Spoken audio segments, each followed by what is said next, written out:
Kita lanjutkan ya, pengisian rincian komponen belanja oleh staf atau bendahara madrasah. Kita coba lihat kembali ke kertas kerja di Excel yang sudah kita buat. Untuk kegiatan belajar mengajar kan banyak sekali komponen yang akan kita masukkan. Kita ambil beberapa atau salah satunya. Misalnya ini. Di dalam salah satu item komponen biayanya, ada pembelian media pembelajaran LCD atau laptop. Kita lihat di sini untuk kegiatan belajar mengajar. Kemudian, kalau kita lihat dana tahap 1 masih ada sisa. Kemudian, tahap 2 juga masih ada sisa. Sekitar 200. Ini coba kita refresh dulu. Tahap 1 sisanya berapa? Tahap 1 sisa 7.700.000.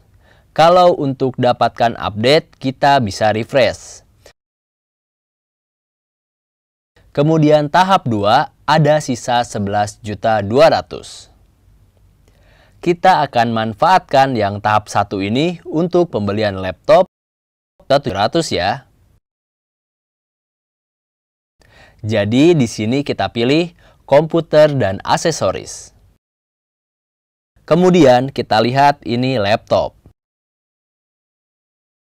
Tinggal pilih laptop mana yang lebih, apakah notebook, atau ultrabook, atau laptop kantor. Kemudian harga. Tadi kan harganya 7.700.000 ya. Kita pilih harganya 7 juta. Angkanya cukup pas ya, 7 juta harganya. Kemudian di sini kan ada akun yang bisa kita pilih. Kenapa muncul beberapa akun? Karena bisa saja laptop itu untuk diberikan ke pihak lain, jadi masuknya ke 52. 521111. Atau untuk digunakan sendiri, bisa masuknya ke 53211, yang ini ya. Ini kemudian pajak. Sesuai dengan ketentuan kan ya, kalau pembelian di atas 2 juta, kemudian asumsikan pembeliannya dengan pengusaha kena pajak. Maka di sini harus diperhitungkan PPN-nya 10%. Jadi, pas ini ya harganya 7.700.000 unit ya.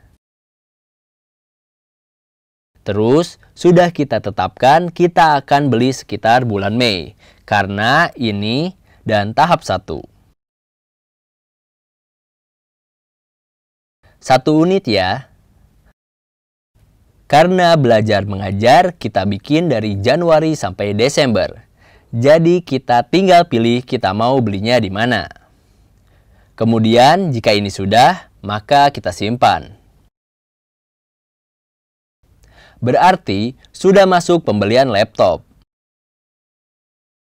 Nah, kalau di sini, kalau kita lihat di rincian apa yang sudah diisi oleh staf atau bendahara. Di sini terlihat bahwa dana tahap 1 sudah dibikin semua rinciannya oleh bendahara. Karena sisanya semua sudah 0. Tapi kalau lihat di sini,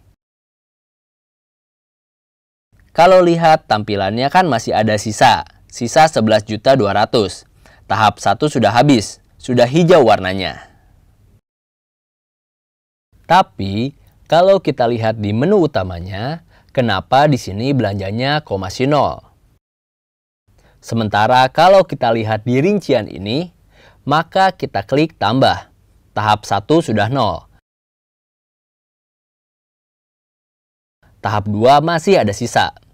Bedanya antara yang sisa ini adalah ini yang sudah dirincikan oleh staf atau bendahara madrasah, tapi belum disetujui oleh kepala madrasah.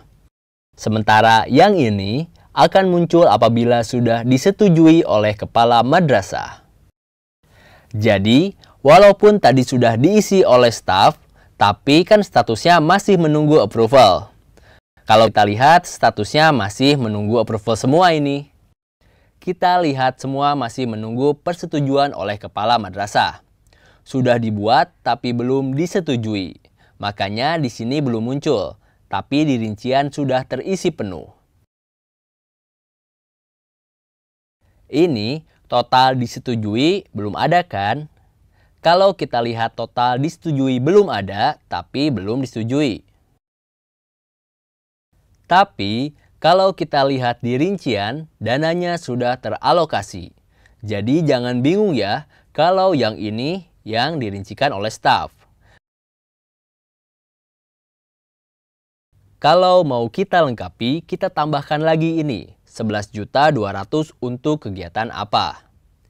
Kita masuk lagi. Tadi kan kalau setelah di Excel untuk belajar mengajar banyak ya. Ada pembelian buku, alat peraga juga. Kita tambahkan di sisa dana tahap 2 itu untuk pembelian alat belajar mengajar. Kita masuk lagi di sini di rincian.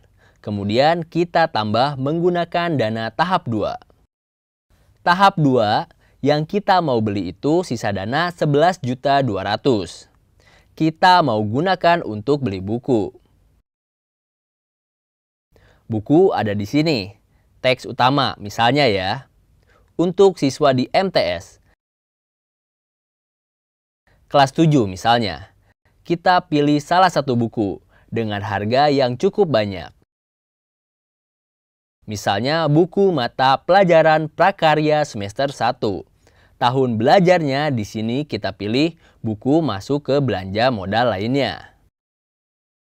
Pertanyaan berikutnya ini, kena PPN atau tidak?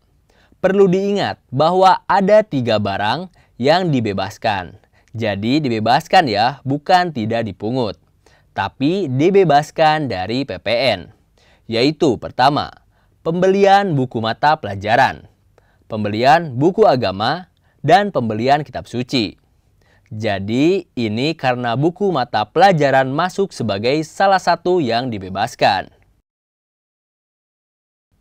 Ini mungkin harganya kita coba perbaiki ya. Buku teks utama, buku siswa MTS kelas 7. Kemudian pilih harganya yang ini aja ya. Tetapkan harganya 20.000 misalnya. Simpan. Kemudian pilih akun. Modal lainnya. Tidak ada PPN. Berapa eksemplar yang mau kita beli? Kita beli cukup banyak. 500 eksemplar. 10 juta. Kita mau beli di tahap 2. Berarti mulai dari Juli.